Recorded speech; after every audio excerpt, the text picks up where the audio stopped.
You're walking down a poorly lit hallway. You look up at a poster on the wall. King Philip High School. You navigate the labyrinth of corridors to arrive at room 132. You stare at the door. It turns into a mirror. You reach for the doorknob, but it turns to slime. You pull open the door from the hole whence the slime came, as to enter through the scary door. I'm your host, Lucas Gain, with my co-hosts Connor Shablocken and Adam Juicy. Let's get this podcast started. So, Lucas. Yes, Adam. You heard about this group called Shenyang? I have, Adam. I have heard of that group called Shenyang. And did you know that this group, that seems like a performing arts group that's all over the United States, is actually tied to what the Chinese government calls a dangerous and radical cult? You know, Adam, I actually did know that, because I told you that. Oh. Well, so that's just like one of the many examples of how cults can just infiltrate our everyday lives without us even noticing. It's pretty crazy, Adam, when you think about it. That is a very good point. When you get down to the nitty-gritty, when you get down to the dots and dashes. The dots and dashes. Morse code? Morse code. I'm just, I think we got to start off by defining, Adam, what specifically is a cult? That's a very good question. And Are you Adam? Yes. Cool. So a cult, according to the Merriam-Webster dictionary. Merriam-Webster. Yeah. Which one I used? The Merriam-Webster dictionary defines a cult as a religion regarded as unorthodox or spurious. And so that shows us right there that there might be a bit of gray area between what a cult really is and what a religion really is, because people in Scientology think that they're a religion, but people out of it looking in are like, that's a cult. So there's a bit of tension that arises. You know what I'm saying? Like, yeah, I know what you're saying, but like I feel like that the main difference here is that talk about religions, and they're a long established thing that's gotten to the point where like it's widely accepted, and cults, like they start as like a spiritual idea, but they go on a different path where they go more predatory and controlling over their members, like and it never gets to the point where it's accepted by anyone. Yeah, that is a very good point. I mean, said that 3 times now. I know. Well, I mean, you're bringing up some very good points. What can I say? I mean, the one like origin of like a religion that I can remember that like is like founded and like deeply set is like how Islam started in a time when like that era, like the Arabian Peninsula was like very like clan based, and a lot of people were like kind of at each other's throats. And I'm sure at the time this like new group, this religion probably seemed like this like what we would consider a cult nowadays, just this like spur of this influence that grew. The Romans, like they executed Jesus Christ as like a religious like outcast, basically. Like they certainly didn't think of him as a like religious like spiritual man who is going to show us to the light of the future. They thought of him as a crazy whack job who deserves to be crucified. Like, and then within a few hundred years it was the religion of the nation. Exactly. Yeah. So it often, as a lot of sources that we saw said, it often comes down to time and how long a cult religion can stay around, and how it can show that it's not just a predatory group trying to steal money from its members and gain influence over their lives. Yeah. Scientology has a like particularly, I mean, I guess they all have sort of odd beginnings, but it has a pretty odd beginning in for sure in the writing of Dianetics. In that it was L. Ron Hubbard, Lafayette Ronald Hubbard. What a name. Was first a science fiction writer for a pretty long time, and then wrote Dianetics as, at first, like a scientific finding sort of thing, but it was largely dismissed by the scientific community. And he figured, like, okay, well, I can just make a religion out of it. And then he did. And then it worked. And it worked. And then our other example that we're gonna look into here in this here podcast is this group called Falun Gong, which is the one that runs Shenyang that we previously mentioned. And this is designed by a man named Li Hongzhi, who kind of combined Taoism and Buddhist ideas in China to create this pretty large spiritual movement. And this timing coincided with the Qigong spiritual resurgence, which really helped push this group to more power. And there were thousands and thousands of members by the late 90s. And on April 25th, 1999, they protested against leadership in Beijing, which led to China saying they were a dangerous cult that needs, basically saying they needed to be persecuted. Yeah, and those protests, they were the start of what Falun Gong members still wouldn't call protests, but very often. So the Falun Gong ritual involves a lot of meditation, and they do that in public spaces. And a lot of the things that they do involve sitting like cross-legged, and there are many chilling images. So there's a lot of ties between possible organ harvesting with members of Falun Gong and the Chinese government, and there are a lot of pictures of Falun Gong members just like sitting there holding signs that say they are harvesting our organs, which are quite chilling and show that maybe it's not all Falun Gong's fault, and maybe it's part the Chinese government's fault, but we'll get into that. We'll get into that more later. No, we won't. That's the only mention of that we're going to have the entire podcast. So maybe we should talk about that a little bit more. Yeah. I mean, it's a tough subject because both parties involved are known for not being trustworthy. Yeah. Because the Chinese government is famous for, suppressing its people and doing terrible things. Right. And then at the same time, like Falun Gong, there's this kind of tension almost that, like, at large, a lot of the international community has supported Falun Gong in these claims when, in fact, they might be largely exaggerated. And you don't want to say, oh, no, you're just exaggerating your claims about organ harvesting because that's terrifying, and you don't want to reduce that issue. But at the same time, the figures that Falun Gong are providing don't seem to add up totally. And it doesn't seem as though they were specifically targeted. But again, it's such a contentious and B, hard to actually quantify issue that's hard to, yeah. So I think that leads us, that's the end of our first main idea. Segment. I think that means I think there's a certain specific thing we have to do. Oh, what is that? What is that? Please inform us. Please inform us. You know what? It's time for Rubric Fulfillment Quiz Show. Let's go. Now that I've muted Connor, Adam. Yes, yeah. Why did L. Ron Hubbard, Lafayette, Ronald Hubbard, create the religion of Scientology? Well, so like we previously mentioned, he did it because his book Dianetics, which he thought was this brand new scientific breakthrough, was denied. No one thought this was science at all. They just thought he was kind of crazy. So he wanted to find people that would accept it, and he created a group that would accept it. But also, in a somehow more insane thing that is a cause, is that he decided he wanted to evade taxes. So what he did was he convinced these people that he was a religious leader, put them on a cruise ship, made them his slaves, and sailed around in international waters for a couple years so that he didn't have to pay taxes to the U.S. government.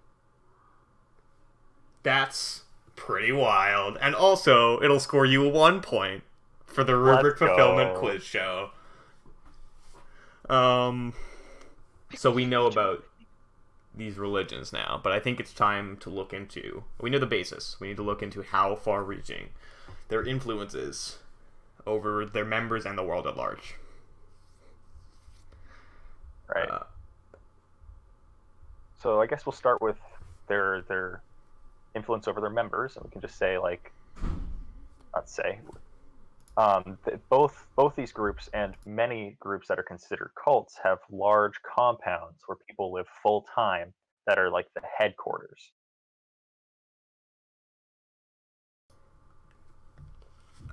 My microphone was muted. Yes. There are. So a lot of these cults have large places where they have members. So, for instance, for Scientology, this is pretty interesting to me. I found this part pretty interesting personally. There's a compound called Gold Base located in Southern California. And it occupies around 500 acres, which is very, very big. That's a lot of football fields. So and one area. So in this place, it's not a military place. It doesn't look like a military base per se, but it's surrounded by tall barbed fences. There are people constantly watching everyone who enters and exits. Um, and it is quite like scary, like how much monitoring there is inside this camp. And so as well as this 500 acres they actually have in Gold Base, Scientology has 275 acres of real estate just around the world that they happen to own. And so there's this one section in particular that I really found interesting just because how crazy it is. How interesting is it? So it's this place in the northern segment of the camp called the Hole. And so that already sounds ominous, like the hole, bum bum bum, you're gonna get thrown in the hole. Me saying that is actually pretty accurate because the leader who was elected, or not elected, I don't really know how he came to power, David Miscavige in 2004, decided that he was gonna throw a bunch of Scientology officials into this building that he called the Hole. So all it is two wide trailers hooked together that is just, it used to be offices, but now it's just a room basically with sleeping bags. So Connor, why were they put in the hole if they're the leaders of this religion? So David Miscavige, this fun guy Davey. I think we should intro this now. I mean, not just intro, but I think we should say here David Miscavige, the current head of Scientology, not just some rando. Right. Yes, yeah. He is the successor to L. Ron Hubbard. Yes. Yeah. In some ways more sinister. Probably many ways. Most ways. Oh yeah, definitely. He's way worse. Much more sinister. So yeah. So in the Hole, right? I'm reading about it right now. Life in the Hole. There are, so in 2007-ish, there were confirmed 100 people living in this 2-wide trailer. So this is a extremely small space where it's like just a yucky place to live, you know what I'm saying? And they got no floor space. They had to sleep on top of desks, and they had 6 inches of space on either side of them, or yeah, they couldn't get up in the middle of the night. It was just an awful place. It was the closest thing to like a prisoner of war camp that was just located in this northern section of this Gold Base. And I found it super interesting that this, until I did research on this, I had never heard of it. Like, I've heard of other camps where they hold people hostage, and I've never once heard of this. And I think that's just an interesting way of Scientology controlling what information gets out about them. How they have this thing where they just store people who they don't like, and no one hears about it. Yeah, and I think that's definitely an indicator of how powerful this sort of organization can be, in the sense that it's, I mean, if you want to get into the nitty-gritty of it being willing when you've been, this, deep into this rabbit hole, I mean, you can, but I mean, in the most, technical, sense, that they willingly, or maybe that's the least technical sense, but they willingly decided to, I mean, some of them, most of them, all of them, right? Willingly decided to enter the hole? It was pseudo willingly. Yeah, well, Like, that's what I'm saying. That's what I'm trying to get at. yeah. But it was like they were like, oh yeah, I'll do this to like prove my dedication to this. And I think And that like that's what they do to their members that are like important and like are staying members. Imagine what they do to people who leave. yeah, 'Cause I know a little bit about that from a documentary I watched last summer. Um, there's one guy who was a pretty high up church official who left because it was ruining his life, and they had people stalk him. He moved to a different state, and there were people going through his trash. That's nuts. that's insane. It's insane. Yeah, I think that actually transitions pretty well into our bite model, which is a form of kind of identifying a cult versus a religion. It's a proposed form created by Stephen Hassan, and it's an acronym that stands for behavior control, information control, thought control, and emotional control. And you can really apply this. I mean, you can apply this very easily to both Falun Gong and Scientology. Behavior control. I mean, I think at the one of the peak ends of this is the whole, Right. in the most like intense way, and then maybe towards the lighter end of it, just maybe even just like the financial aspect of things, having them so like paying to increase We haven't your even kind of discussed that yet. no, we haven't. But that kind of like paying to increase your like level within the church, specifically with Right. Scientology. And then you've got information control, which I mean we can get into later with the Epic Times being a newspaper specifically created by Falun Gong, that's put out into the world, and that's kind of that's their biased source of their journalistic branch. Journalistic probably sometimes can be in heavy quotes for that one. Yeah. And stuff like dividing people based on being insiders and outsiders and stuff like that.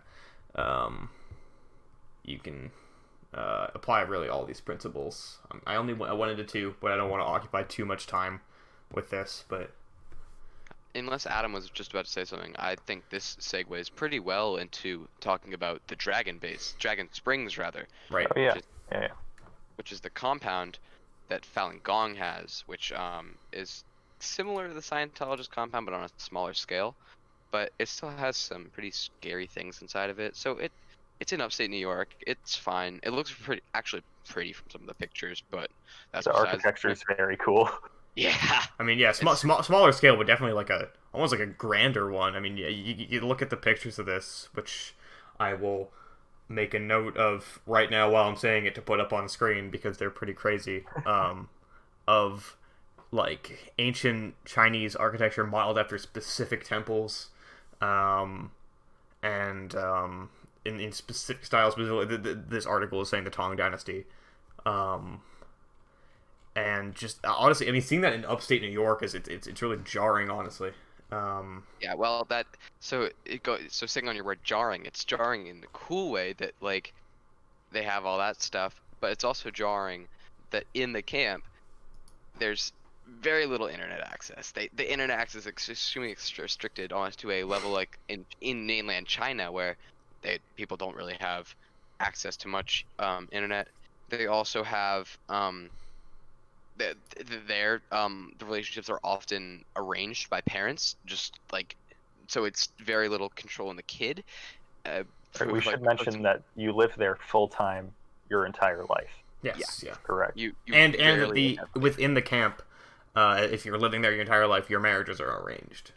Yep.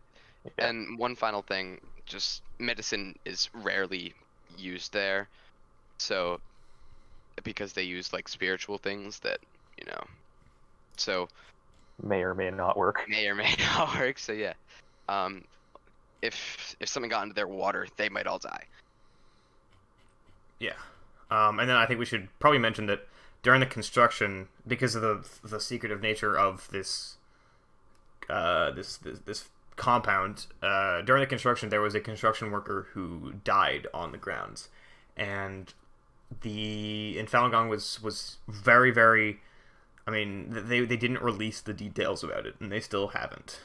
And was this construction worker related to Falun Gong in any way, No, or is no. he just a random dude?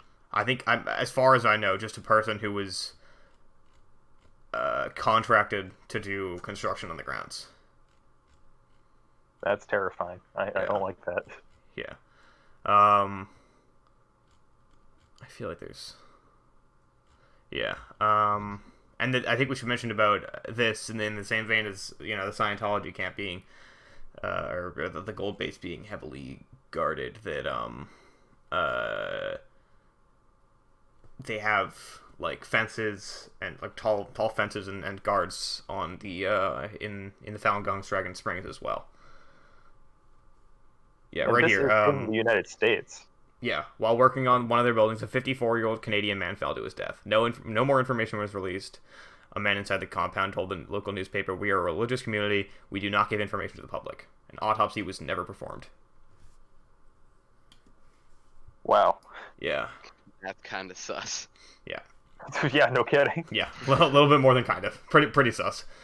Yeah, 8 foot high wall. Or they've requested to add that. It's between 4 and 6 right now. So that's kind of the effect that they have directly on the members in the base. We should talk about the effect that Scientology has, because we mentioned this briefly about the financial effect on its members. Yeah. Because basically the way that Scientology works is it's kind of pay to win. Freemium game. Yeah. So Clash of basically, Clans like, religion. you show up and they tell you, oh, there's like these aliens in you or something. Yes. And there's this whole background to that, which we're not going to get into. But basically, you have to pay to have sessions to divulge your deepest inner secrets, and then they say, oh, you've cleared a few of your aliens. Yeah. And you pay a lot, and everything is recorded in those sessions. So if you want to leave Scientology, first of all, you spent hundreds, thousands, hundreds of thousands sometimes. If you're of a dollars. celebrity member, yeah. If not even if you're a celebrity, if you just go that far, or if your whole family's involved, it's Right. Yeah. I guess really you're really right, you're right. expensive. Yeah. But not only do they have all your money, but they have all of the recordings of those sessions, which are supposed to be your deepest, darkest secrets. So they have insane leverage over you. It's just terrifying. Yeah. And I think we can go a little bit into the origin of this, right? In the most sure. brief sense. That there was I mean I might be butchering this. I hope I'm not. We should definitely tag a source to this at some point. But and if it's not on the works site, I'll put it somewhere. But and I'll correct myself. But that there was this point in Earth's history where there was this, like, was he an alien, or was he... This is probably why we shouldn't delve into it too much. But Xenu? Xenu. I'm talking about Xenu, who is this overruling figure who's supposed to be very dictatorial and tyrannical. And It's like evil god, basically. evil god. And he hydrogen bombs Earth and kills a bunch of these aliens, and their souls then, like, kind of settle onto the human population and cause them all of humanity's plights, like Pandora's box style. Yeah. So the idea is that you are going to the sessions to help the church clear you of that infestation of souls in you, of the alien souls. Yeah. So And that's people pay lots and lots of money for that. Yeah. Which I think it's actually we keep saying good segue, good transition, but I think this is a pretty good way to get into. Like a great discussion. It is. It's like a great discussion. That's what I've been thinking the whole time. Is that it feels like a great discussion because we're just going through. But we've got Scientology. They've got a should we? No, we can mention this now, right? We've got the Oxford Yeah, analysis say more. capacity test. Should we mention that now? Oh, I mean, we can if it kind Sure. of sure. I think it fits Aliens. well. Yeah. I think, you know what, we'll talk about, we'll get back to it as soon as we talk about, I think we should talk about Scientology TV and the Epic Times and stuff a little bit, and then we'll finish this block, and we'll get to the next thing, because I think yeah. okay. it's very easy to delve into this whole thing for a long time. So Scientology TV, right? So I'm doing this podcast right now. On my other monitor, I'm gonna go see how easy it is to go to a Scientology TV video, because I am typing in right now Scientology TV, and I am now on the screen. I can now watch any Scientology video I want. I can watch David Miscavige give a launch special. Mike McDavid Miscavige. You know what? Anyway, so Scientology TV, and the website's actually pretty nice. Like it's a well put together website. It's a well designed website for sure. So Scientology TV is a real actual website where I can watch TV, and it's on Roku, it's on Apple TV, it's on Amazon, it's on iOS, it's on Android. This thing is real, and this thing is very easy to access, and that is very scary, because if a cult is able to have information about them projected so easily to such a large audience, because it's on iOS, Android, Roku, yada yada yada, And it's free. and it's completely free.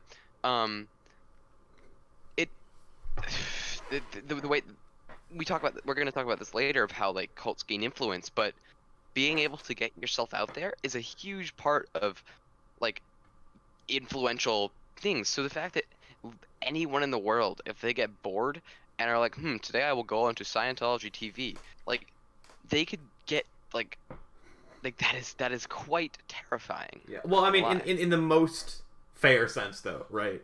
It's not like what we're about to get into, or Shen Yun, Right. where Shen Yun is this dancing troupe that when you go in and you watch, it starts being sort of propagandizing itself. This is you are going onto Scientology.tv.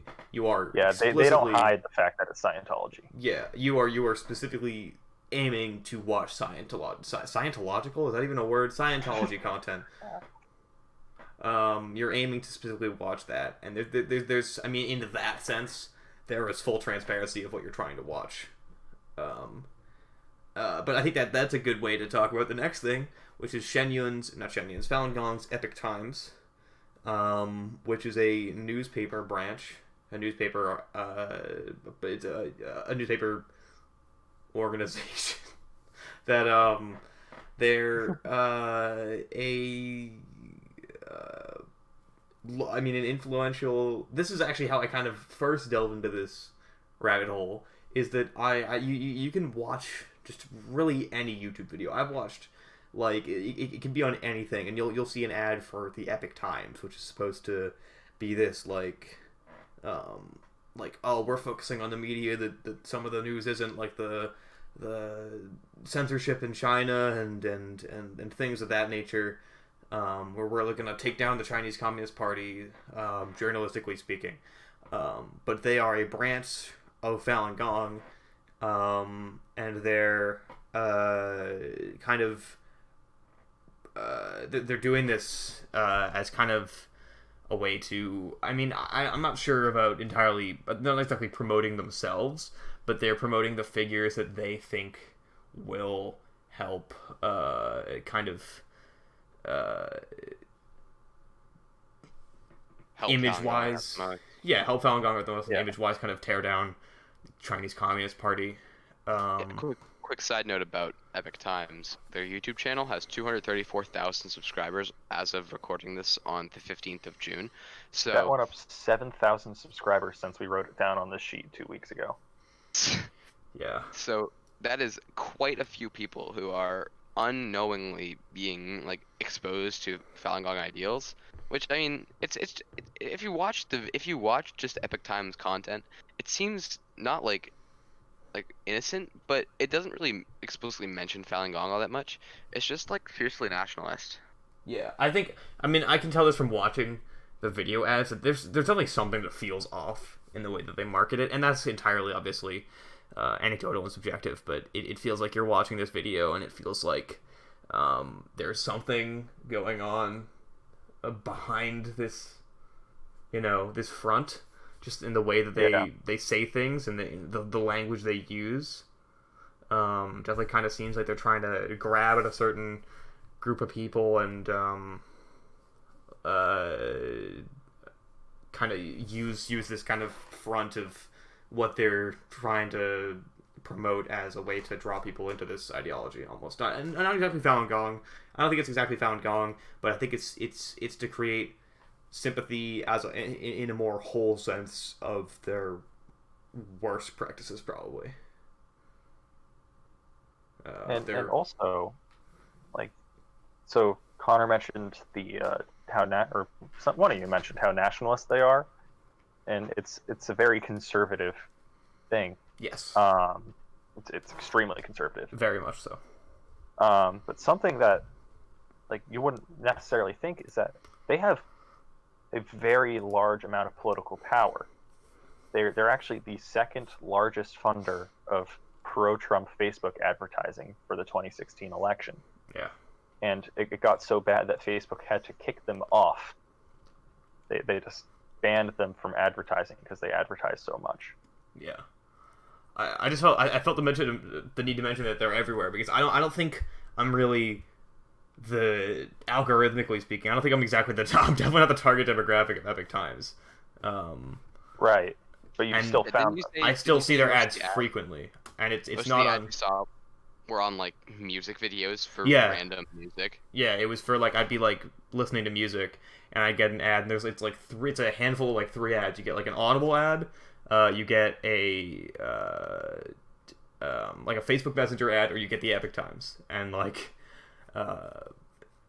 so that's a lot of the times that I kept seeing them was just on random YouTube videos that are uploaded by YouTube systematically for songs.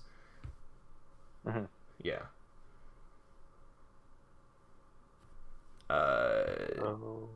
Yeah, that leads us to what's next? We should get into Shenyun, right? Yeah, should we get into Shenyun? Yeah, I'm down to get into Shenyun. That's what started this whole idea. That's what started this whole thing. So Shenyun, when you go to Shenyun, as Lucas said previously, what did you say? It propagandizes itself. Propagandizes itself.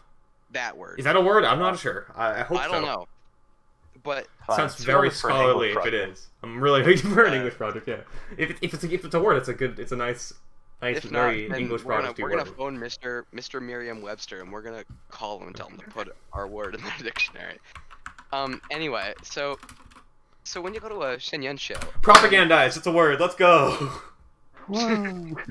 So at a Shenyun show, so it starts off relatively it's suspectable. It's just a dance show. Yeah. It's just a dance show. However, it markets itself as a Chinese traditional dance show, but a lot of articles I read said that all the dances they do are not traditional Chinese at all, which is beside the point. But wait. What are you saying? Never mind. Keep going. So in their show, what often happens, so this was a lot of these examples from the show, I think it was 2 years ago now, the 2018 run. That's why I was telling you to wait. Oh, you could have just not sneezed. Thank you. Louise, shut up, dude. I can't stand you. Dude.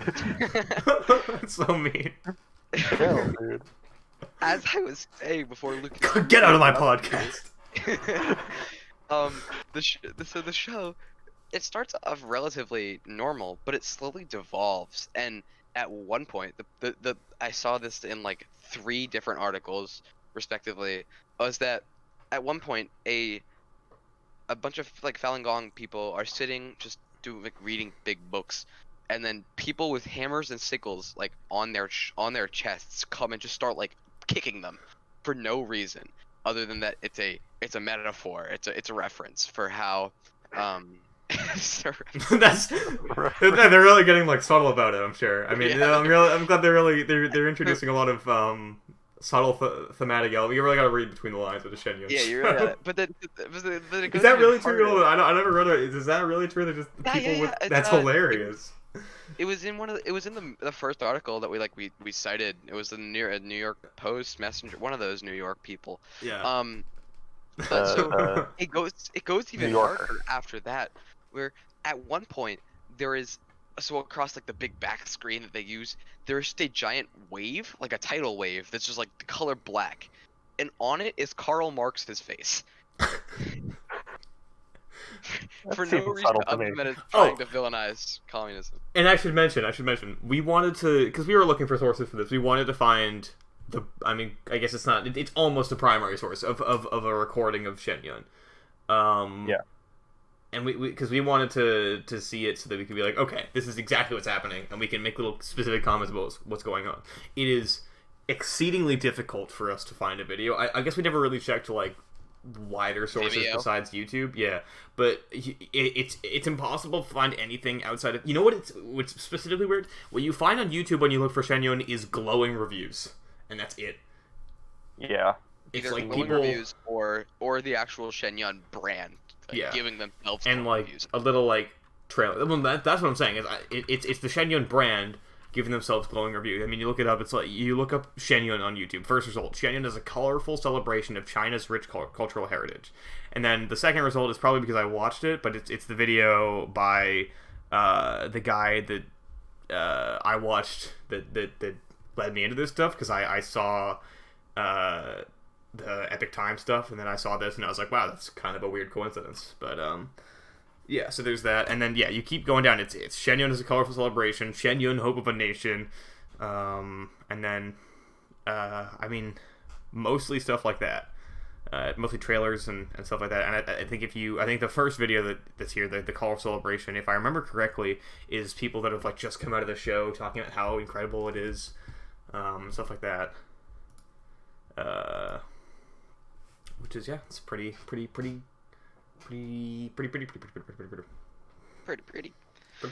So an interesting thing is people do really, really like the show. It's if you're not really paying attention to the images, you're just watching the dance. It is very well liked. Like, that's I imagine not made up. that the production quality of the show, the production value is pretty high, and I'm sure it's enjoyable. Yes. In the most like fundamental technical sense, like just like watching it and being like, wow, these dancers are doing a really good job. This music is really nice, stuff like that.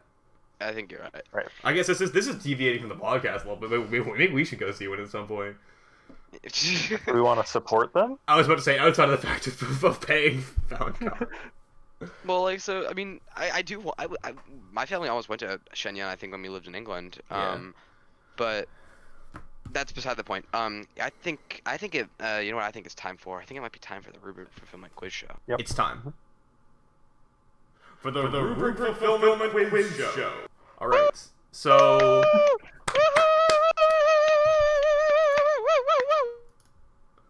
I think I just invited Connor to a server by accident. Yeah, I did. When I muted him. I'm spacing out right now. Just read the questions on the screen. Yeah, you know what? Why don't you read the questions in the screen? I'll read the question. I'll read the question on the screen. All right, listen. What allows? Because we're gonna buzz around, okay? Buzz around. I'm ready So to hear you're it. both. Let's get a buzzer noise from Connor. Let's get a buzzer noise from Adam. All right. Okay. We've got two distinct buzzer noises. Okay. So, question. What allows these organizations? Time. What's the etiquette for buzzing? Like, can I buzz the second you start reading the question? Do I? No, you gotta wait for me to finish. I'm gonna say question mark when I say question mark. After you say. After I say on, question like, on the cuh, I can start buzzing. Like question mark. You know what I'm saying? Sure, yeah. I'm glad. I think it's very illustrative that I need to specifically give you the etiquette of asking this question. So like it's different because on Can we Jeopardy, please just ask the question? Yeah. What allows these organizations to acquire as much real estate as they do? Question mark. All right, I heard Adam's buzzer first. Let's hear Adam. All right, hear me out here. Yep. It's another thing about taxes. That's. So, You know what, Adam? oh, Might be a little bit absurd. I'll give it to you. Yes, let's go. Not the No, point. I'm nothing. not the point. I'm letting you continue. Can't believe I'm losing 2-0, dude. To this. No, he doesn't have a point man. yet. He doesn't have a point yet. He might be wrong. Connor, shush. So, since these groups are technically defined as a religion under United States law, they do not have to pay federal taxes. So, they gain all this money from their members, especially like Scientology through the courses that they send people through. Mm-hmm. And they just get that money without any taxes taken out. So they just amass vast sums. And this allowed Scientology to buy all sorts of real estate across the world. They have bases. Well, they've got the big one, Gold Base. They've got one in Florida. They've got the Celebrity Enrichment Center or something like that in Hollywood. They bought an old hotel in Hollywood that's like a historical. That building looks insane importance. Too. It does. Yeah. It's all blue. It's wacky. Yeah. But basically, since they don't have to pay taxes, they just make all this money from their members for essentially free. Yeah. And they're able to use that to extend their real estate empires. All right. That's the answer. I'll give Adam a point. If Connor, Go. if you can elaborate on this further, I will also give you a point. I know. That's 0 points for Connor, 2 points for Adam. It's pretty cool. But you know what I want to know more about, Adam? What? You know what Is I it want to know your more about, question? Connor? What? What strategies I'm assuming what strategies do they use to gain more people? The document is shared. Documents shared? What document? This is totally off the cuff. Document? What's a document? I don't know. I meant. Never mind. I think, Doc, you meant that cults will market themselves as warm and welcoming to try and attract disenfranchised people who are looking for a community. I agree. Yeah. So, Yeah. Narconon, am I right, guys? You bet you're right, guys. Should I maybe explain what that is? I would That is be ecstatic. I would give you days on days of adulation if you I have a feeling that's explained incorrect. what Narconon was. If you are not ecstatic tomorrow morning, I'm gonna fault you on that. You're gonna fault me on that? If I talk to you tomorrow, I'm not gonna be awake tomorrow morning. I'll wake up very late. That's beside the point. Like the morning is Narconon. So, Narconon is a Hold on. drug I'm sorry. facility. Morning is subjective. Yeah, because No, like it's not. It's defined. I wake up at 12:30, so my morning goes from like 12:30 to like 2. But that's just wrong. Anyway, Narconon is a drug and alcohol rehabilitation center that's owned by Scientology, but they don't tell you that. Across the entire country, it's quite a large organization, even to the point where Lucas used it as a source for his drug project and Right. health Yeah. classes here. I was gonna give that anecdote, and then, but yeah, I used it I used it as a source for my health project because we just went in and we looked up like the drug, and I found the page for it, and then I think later I looked up the site to go back to the site, and you get that little like Google thing on the side where it shows like information about it, and it mentioned Scientology, and I was very surprised, and I think that surprise is important for our eventual point. But continue, Adam. So, yeah, exactly. So what Narconon does is their system of getting you off of drugs and stopping your addiction is to cut you cold turkey. But then they don't stop there. So first of all, cold turkey is a very difficult way to stop taking drugs. It puts your body through a lot. But after that, that's when things get a little weird. They start performing these like drills to get you to understand your role in the universe. And as you go further into this, which they keep telling you need to go, otherwise you'll just fall back into drug addiction. As you go further in, it becomes more and more just Scientology. They've got a detoxification program which involves overdosing on vitamins and sitting in saunas for hours to get the drugs out of your system. And then after that, they send you to life improvement courses, which basically say, to improve your life, you need to join Scientology. And I find it's just terrifying. That's People go there. I think besides maybe the most like mortifying aspect that we've talked about so far is that they take these people that are on their pretty much on their knees and on their last legs, who are just trying to detox from this stuff, and funnel them into their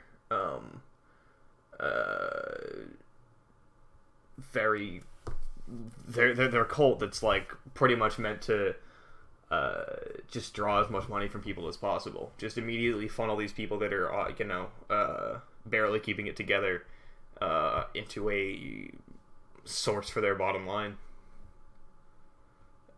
which is pretty horrifying. And I think that if I were to venture a guess, that one of the methods that they would use to slowly bring these people into Scientology is something that we tried out called the Oxford Capacity Analysis Test, which is a free test you can take online that used to be solely administered in Scientology buildings, but now you can go and see how broken the test is for yourself just by going onto the website, that's pretty cool. I think now's a good time to throw up on the screen all the fun screenshots we had for the test. So for the sake of organization, actually, you know what? We'll get to the results after we discuss the test a little bit, so that it makes sense. And I would like to note, actually, even as we see the results, they don't make a lot of sense, because they say that it's divided into, what was it, 10 or 12 categories? 10 categories, but they never tell us what the categories were. They tell you what the categories are, they don't tell you which column is which. 10 key personality traits. Actually, I wonder if I can look up in life. how to read an Oxford Capacity Analysis test that you can actually read it, because I almost feel like you could look at this and it would be the same one that they would give you at the place. Yeah, it is. Okay, it is. So I'm going to send this in chat so we can read it. But these are the categories.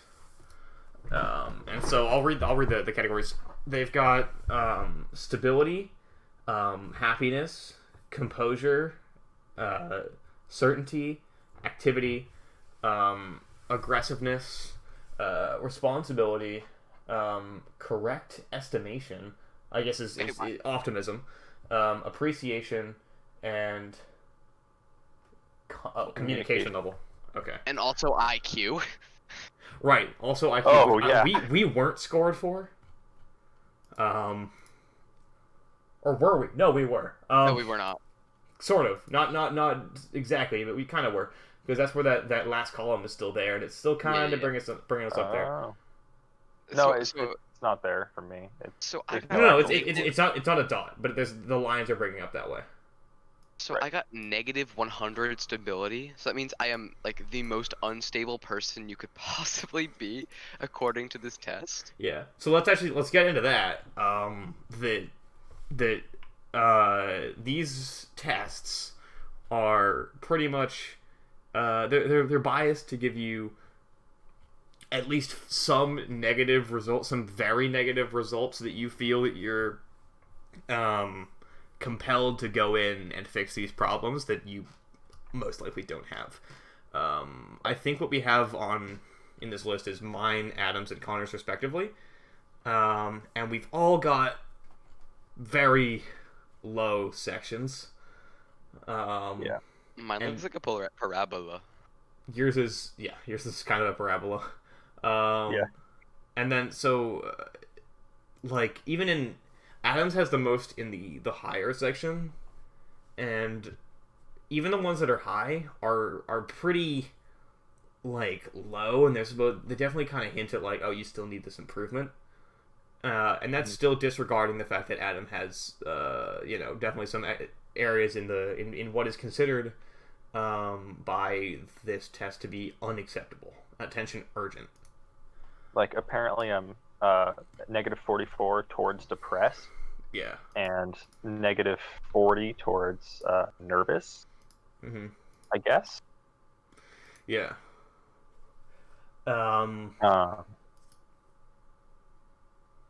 So We should talk about some of the questions in this. yeah. So we should. I think we should mention. Well, should we mention the? I think the fun. Let's talk about fun notes. That's a little bit less depressing. That it's worded in a really really odd way. It's so Yeah. pretentious Because as well. it's not that, a little bit pretentious maybe. It was written a while ago, like 50s or something. So you can, I mean, then if it's made in the 50s and still being used unaltered, then it's definitely scientifically sound and is held up for 50 years and is Oh, yes. completely accurate. But they ask you, do the petty foibles of others make you impatient? Actually, no, that's Make you question laugh every 135 of 200. This is a 200 question test. Yeah, it took us all like 20 minutes to actually do this entire test at least. Was it 20? I thought it was more. It was probably more, honestly. I think it was more. Yeah. Oh right, yeah, because I was like, that's the worst use of 30 minutes I've ever used in my life, right? Yeah. Yeah, I think so. Yeah. So that's like that's the one question that we screenshot that we thought was kind of funny. Yeah. But like question 113 is, would it take a definite effort on your part to consider the subject of suicide? First of all, the wording of that's just Awkward as absurd. hell. Like, I can't tell what they're really trying to get to, but they're basically asking, are you suicidal? But no, they're not though. The subject. I mean, if you get into the nitty gritty, because I think that's almost part of the why it's worded the way it is. Because is anyone really like super hard pressed to think of the subject of suicide, like the bare subject of it?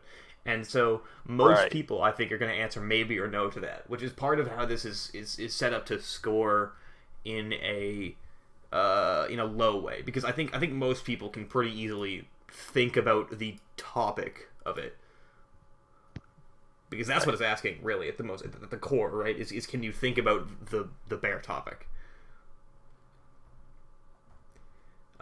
Right, and then, it's just that's just an example of how it's swayed to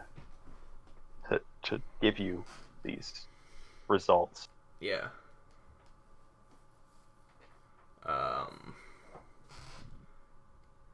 Should we mention these odd did you knows? Oh Yeah. my god. So we've got midway through the test and defined intervals that'll give you did you know questions. So the first one it asks, which is I think something like 30 questions in. Something like that. Did you know the Oxford Capacity Analysis Graph will highlight the strengths of your personality and also point out the weak areas that are holding you back in life? Which is, I mean, it's clearly a little subtle plant, like, oh, if you see these areas, it's just it's a way to improve, and we can help you out. Which isn't malicious in and of itself, but that's definitely the goal there. Yeah. Mm-hmm. And then also thereafter, once you get to like question 180, I think, it says, oh, you're in the final stretch, and once you finish, you can come in and receive your personality test results and get your free in-person evaluation. So at the end, they say, oh, you've done all this. Now you have to come visit us to get like the final results, like the true answers to your whole mission here. Yeah, and one last thing that I thought was really funny was that when you finish the test, it gives you a recommended reading book. And for me, it was just Dianetics, which is like a Scientology Bible. So it would be like taking a test about Christianity, and it would just telling you to read the Bible, which I just thought was really, really funny. Yeah. And then also you can see from the picture, I mean, the way we weren't totally off on our explanation of it, because it is the volcano, because he bombed the volcano, right? So you knew? Yeah. All right. So I'm not totally off base. Off gold base. There. That was terrible. So. Oh, we didn't talk about the worst question. We didn't Hold talk on. about. Oh, we did not Oh talk my about the word God. question. We did not talk- we skipped right over that. We need to mention this. Yeah. Do remember this is from the 50s, completely unedited, but this is evidence that that's maybe not the best idea. Question 129 says, "Are you in favor of color bar and class distinction?" Just like let that sink in. The question, though, I think it's confusing. Is it trying to get to you? Is the negative question, because it's the 50s and because it's Scientology? Is the negatively recorded response in this yes or no? I don't know. Because I can't And like, tell. what part of the test does this like? What Yeah. factor? Does this What does this factor into? I mean, because I'll look at the results again. I don't think there's any of these that it would be a fun thing to, a good thing Yeah. to fall under, except for maybe. I mean, I think the only possible good thing for this to fall under that isn't like, that isn't some degree of kind of sketchy is responsible or correct estimations, in the sense that either you're socially responsible if you answer no, or you're not overly critical if you answer no. But it's a little bit concerning. I'm trying to imply from this that saying no is saying like, okay, good, you're on the same page of this, like humanity is being divided by these aliens, like these are like things that shouldn't divide us, and that because of the plight that we're experiencing from these alien souls that we're this is like some like human level squabble that we don't need to bring here, which I'm hoping for. That's not guaranteed. It's not guaranteed, especially considering the time period. Knowing Scientology, it like affects the IQ or something. Right, that's definitely also something to consider. The history of the IQ test there, which is not a good history. And it's scoring you based on that. So I don't know. But I think it's something to be mentioned. But, my friends, I think that it's time that we reach our final and most decisive rubric fulfillment quiz show. Okay. So, for this question, for the sake of invalidating Adam's hard work for fun, this question will be worth 3 points. Okay, question. What if I get it wrong? Like, If you get it wrong, then Adam gets 3 points and he annihilates you. What if he also gets it wrong? Then both of you, I mean, if I subtract points, then he has -1 and you have -3. So what if I just cede the question? What if I just don't answer? Then he has -1 and I have 0 and I win, right? No. Because I don't think I'm subtracting points. I didn't subtract points from you. Yeah, Right, because because I you didn't didn't answer. answer. I You didn't answer. passed. I'm not subtracting points. That's bogus. This is a dumb quiz show. I'm hiring a new host. Oh, yeah? Is that what you're doing? Yeah. Well, you know what I'm doing? I'm asking, why is the Oxford Capacity Analysis Test discredited? Question mark. Adam buzzed in. Oh, I forgot. No, I forgot how the etiquette works. There's no second chances in a rubric fulfillment quiz show, Connor. Dude, I'm out of here. No, he's gone. He's gone. He just left. Okay, Adam. Oh, he's back. All right. Oh, he's back. Okay. Adam. All right. My friend, my pal. So Let's hear it. to answer your question, there's a few reasons. First of all, we'll just start with the fact that it's totally 100% biased to say you need Scientology in your life. So just to start, people are like, well, it can't be a totally honest thing, because never has anyone ever gotten a response that said they don't need Scientology. Also, they use the word Oxford, but there's no connections to anything Oxford related. Actually, do we have the quote on that? Do we have the quote on that? I'm gonna go find a quote on that. It's Also, great. percentile versus percentage, like. Right, but that's part of it. Hold on, I'll go find it. I have it somewhere. Keep talking, Adam. But Didn't so, we save it in our pins? Didn't we pin it? No. I don't think so. No, that was the Shenyang stuff. Okay. But So anyway. keep going, Adam. The idea of they used Oxford basically because they thought it sounded smart, because there's like the Oxford Dictionary, and there's the Oxford College, so they just tossed that in there, and they tossed in capacity and analysis.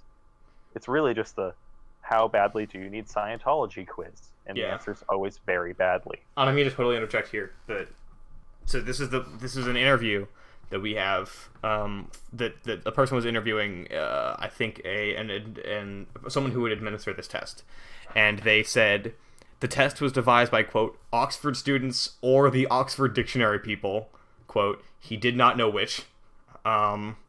He did not understand the word percentile, although it was he who brought it into the discussion. He looked it up in the concise Oxford Dictionary without success, and decided it meant percentage. He thereafter interpreted 90th percentile as 90%, and he said most people scored beyond the minus 90 point on the three traits being discussed, which, I mean, I feel like you can pretty solidly say if you, as the administrator of this test, are saying, yeah, most people score terribly on it, that it's a pretty bad, poorly conducted test, poorly written test.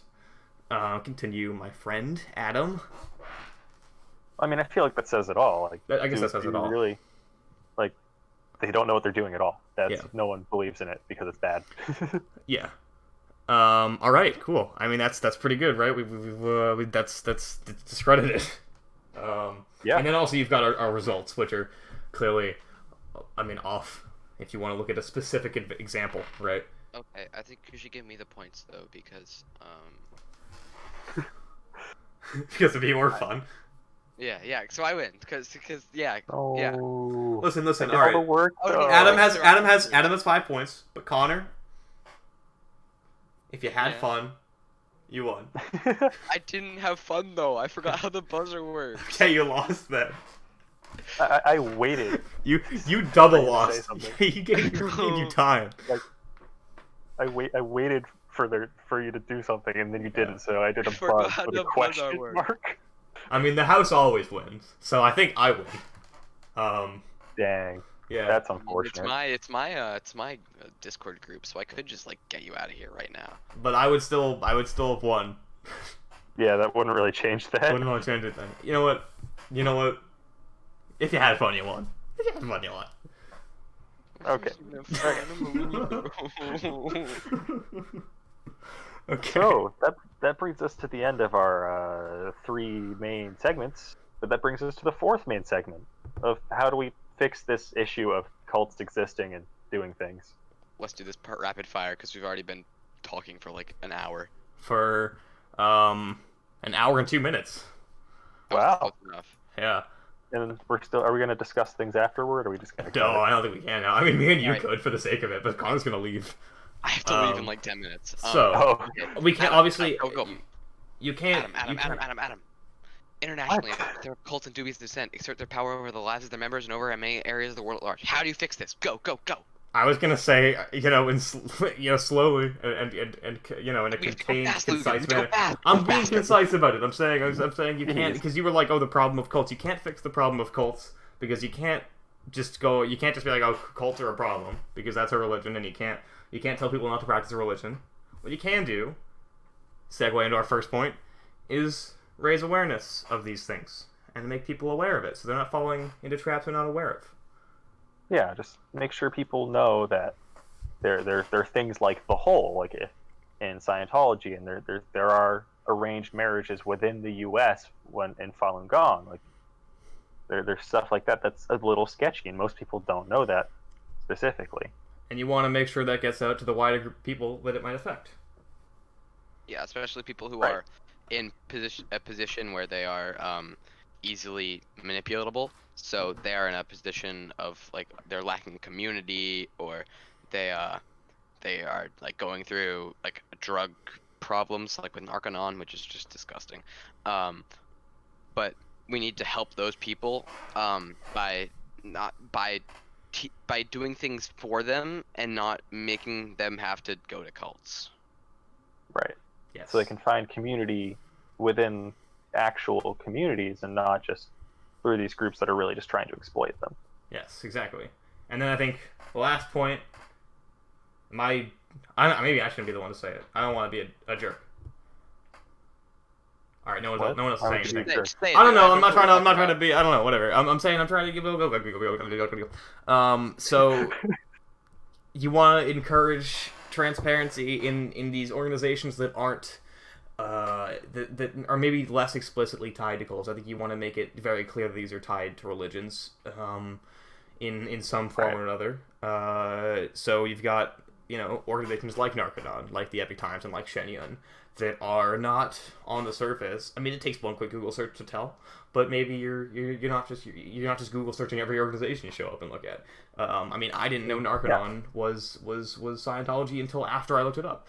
I just went to that site, as a source for something, and then found out later. I mean, there's a lot of ways that these things will probably come off as unrelated, and I think it's obviously you want to be able to know that these organizations that you're consuming the media of or following the regiments of I mean, I guess the ones we have are media and a detox program, but you should be aware of that. You should have the ability to be aware of that and not get tricked into these situations.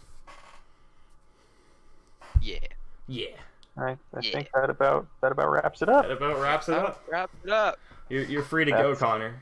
Well, quickly before the outro, I just want to say that my house has smelled like pizza for the last hour, and it's been really, really hard to focus because I just want to go eat pizza. But I have sat here at my desk talking to these two people about cults forever. So now I'm going, bye.